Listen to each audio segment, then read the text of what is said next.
That's Patrick Mahomes having yet another unbelievable year for the Chiefs. This week, his coach Andy Reid, look at that throw. His coach Andy Reid was asked about his superstar quarterback, and this is what he said. Every week you guys ask me about a record here or there or something. So I think he's cooking pretty good.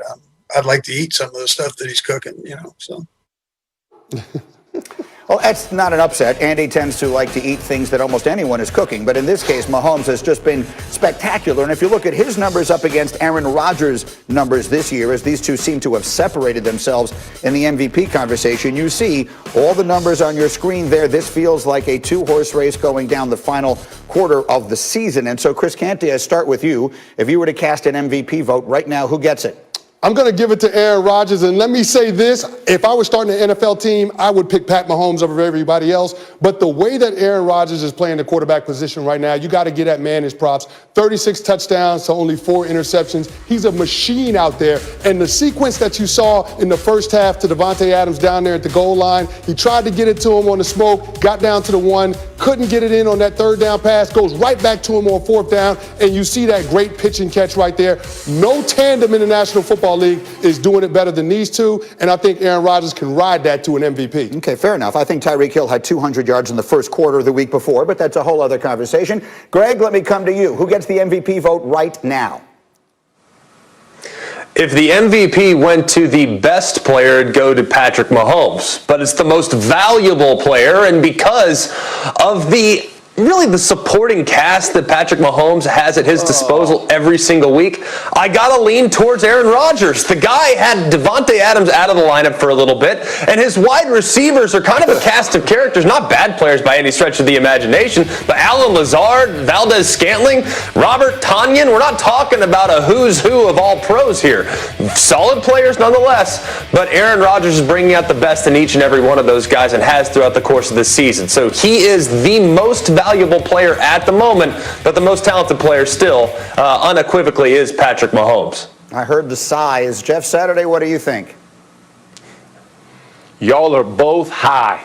This is a ridiculous conversation all the way around. The most valuable player, and we're going to say Pat Mahomes is not the most valuable. Why? They've lost one game in the last, 15, 16 games. We're talking about, Aaron Rodgers doing it with less. Matt LaFleur didn't think they needed it anymore, and they're continuing to handle business. Think about how well Patrick Mahomes played last week. How many throws he makes to keep his team in it. Think about how many times he's brought this football team back. He's the most valuable player on the best football team. You can't penalize him and give, points to Aaron Rodgers because his receiving crew isn't as good as what Kansas City has. Whatever he has, he's taking full advantage of it. That's the best player. You both just said if you had a first pick, you would pick him, and if he's the best player, you would pick him, and then you go, no, but it's Aaron Rodgers. That's absolutely absurd. I don't know what's going on where both of y'all are, but it's ridiculous y'all both high on this.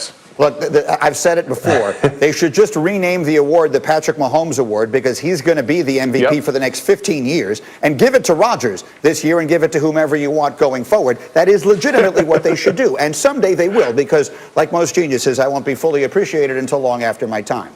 As we continue here, I'll remind you the 22nd annual ACC Big Ten Challenge. We are back on Get Up. Chris Canty in studio with me, and I'll give you a little insight into what goes on here. So we wanted to put together a little feature for you here, taking a look at some questionable teams and deciding if they're good or not. And our incredibly creative staff, the same people who bring you a wood-based pun every single week when Damian Woody is on, came up with this. Are they good? That's the name of the feature.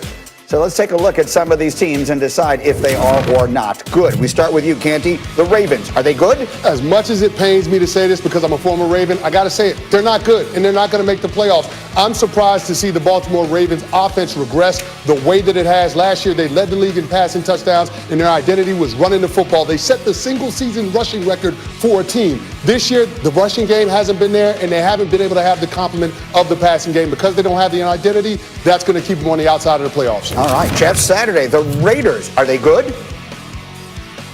They are good. Listen, they come to the East 2 weeks in a row. They lay an egg against the Falcons. They barely squeak out, but this is a good football team. They beat the Saints, the Browns, the Chiefs. It's an inconsistent football team, but this is a team fully capable of winning and getting in the playoffs and making some noise. This is still a good football team, Greeny.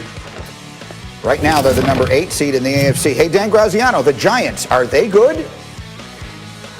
You know, Greeny, this is not something we're used to saying lately, but right now, at this moment, I think the Giants are good. I mean, they've won 4 in a row. They just went into Seattle and beat the Seahawks, kind of pushed them around a little bit.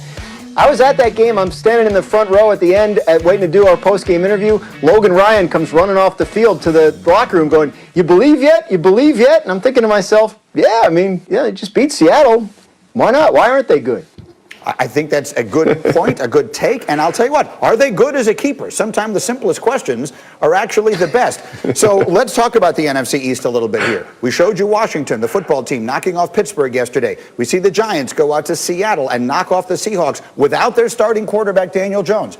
Jeff Saturday, who wins the NFC East? The New York Giants. And listen, physical. Like if you describe this football team in the last 4 weeks, that's what they are. They want to run downhill at you. They lose Saquon Barkley, still doesn't deter them. This is who they're going to be. Bring tight ends in. Ingram, he's willing to stick his face in there and participate in blocking. The offensive line is getting progressively better each week. And think about, they beat Seattle with Colt McCoy, again, throwing for 100 yards. Why? Because they're not afraid to keep running the ball. They're going to control it and then flip it over. Defensively, no different. Be physical, be nasty. That's defined this football team. Give Joe Judge a ton of credit for getting this team in order.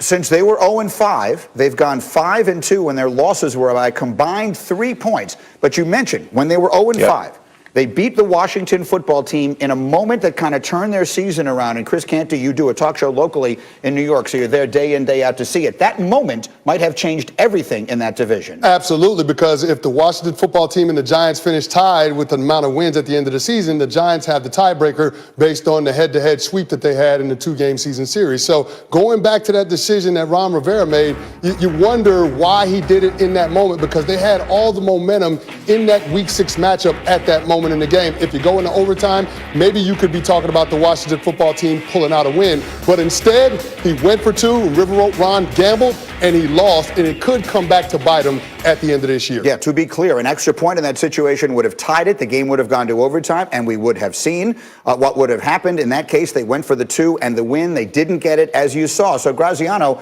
what do you think? As we look at this much maligned division, these two teams bringing a little respectability to it, who do you think has the edge?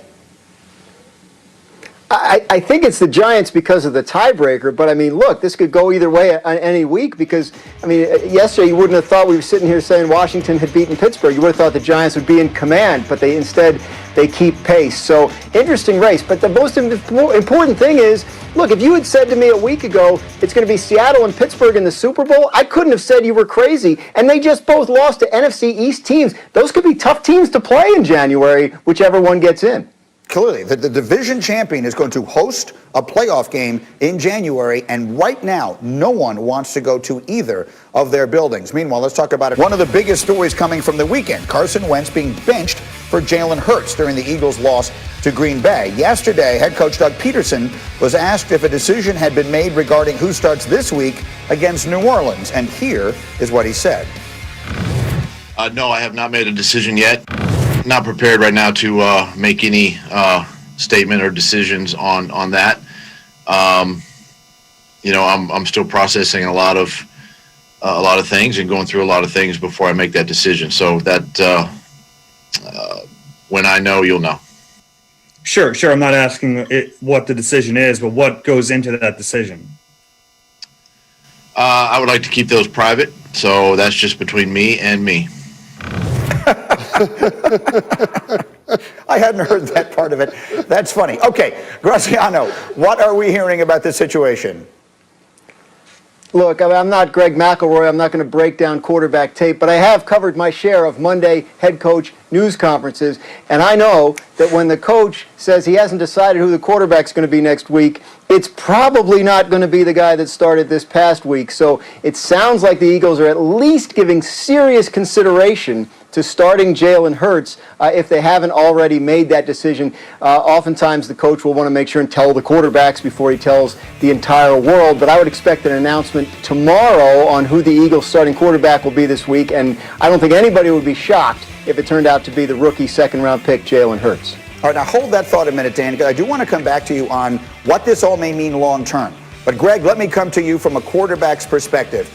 Don't just tell me, but show me who you believe should be the quarterback in Philly this week.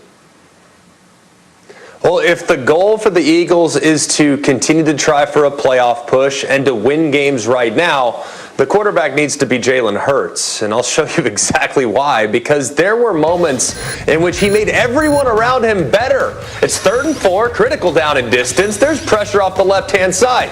Guess what? The running back completely busts the protection. Thanks a lot, Jeff Saturday. Clean it up. All right, running back inside. Here comes the Mike or the nickel right off the left. Unblocked. Jalen's unfazed. He throws a strike to Jalen Reagor down the left side. But here's where he really helps the protection.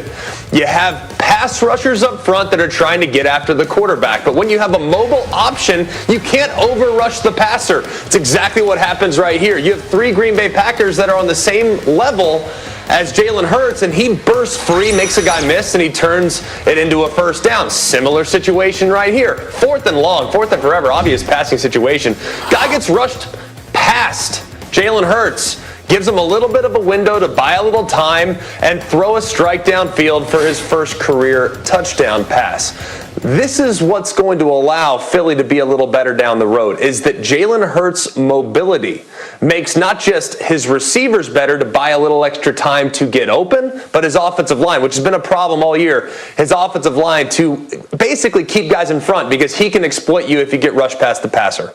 I like it. So it sounds like the coach is leaning towards Hurts, and Greg is definitely leaning towards Hurts. Chris Canty, which way are you leaning? Well, the fact that Doug Peterson can't make up his mind about who his starting quarterback is going to be when you're paying Carson Wentz $32 million a year says all you need to know. We got an 11.5 game sample size on Carson Wentz, and it hadn't been good enough, G. It just hasn't. He leads the league in turnovers. He's been the most sacked quarterback in the NFL. It's just not happening for him. And with the defense playing the way that it is, it's a real shame. So I can understand what Greg is saying by giving Jalen Hurts an opportunity to show what he can do. And you did see a little bit of a spark in that game against the Green Bay Packers. So I just say maybe Jalen Hurts might be the direction that you turn just because Carson Wentz hasn't worked out. Again, they're going up against a great defense this weekend in New Orleans. Meanwhile, let me get Graziano back in here if I can, because one of the suppositions that I have been acting upon for the last several weeks is that because of the contract, Carson Wentz is the quarterback of the Eagles next year no matter what. And Dan, we were talking about this morning. That may not be 100% right. Not 100%. Still more likely than not. Look, people have to understand they can't really cut him. It's a $59 million cap hit if they cut him, so you can't possibly carry that. If you could trade him before the 3rd day of the league year, when his $10 million 2021 roster bonus kicks in, the dead cap hit would be about $35 million. That's a wash. That's about what you'd be carrying if you kept him on the team as a cap hit in 2021. So if you could find a team that's willing to take a shot on a guy who's going to be 28 years old, that was once the number 2 pick in the draft, that has played well in the past, and the acquiring team would only have to pay him, I say only, about $25 million a year, not that $32 million a year. It's possible they could move on, but the Eagles would have to decide that it's done. There's no hope for Carson Wentz, and they would have to be willing to go with a very cheap option next year, and that could end up being Jalen Hurts if he shows enough over the last couple weeks. A lot of ifs there, but yeah, they could theoretically trade him if they decided they didn't believe in him anymore. I thought it was worth putting on the show because I think a lot of people think, well, no team's going to trade for that $59 million. Well, you're not trading for that. You're trading for something that is a reasonable quarterback number going forward. You have to find someone who believes in Wentz. That might not be out there. We'll find out. Anyway, let's get up and go. Some of the other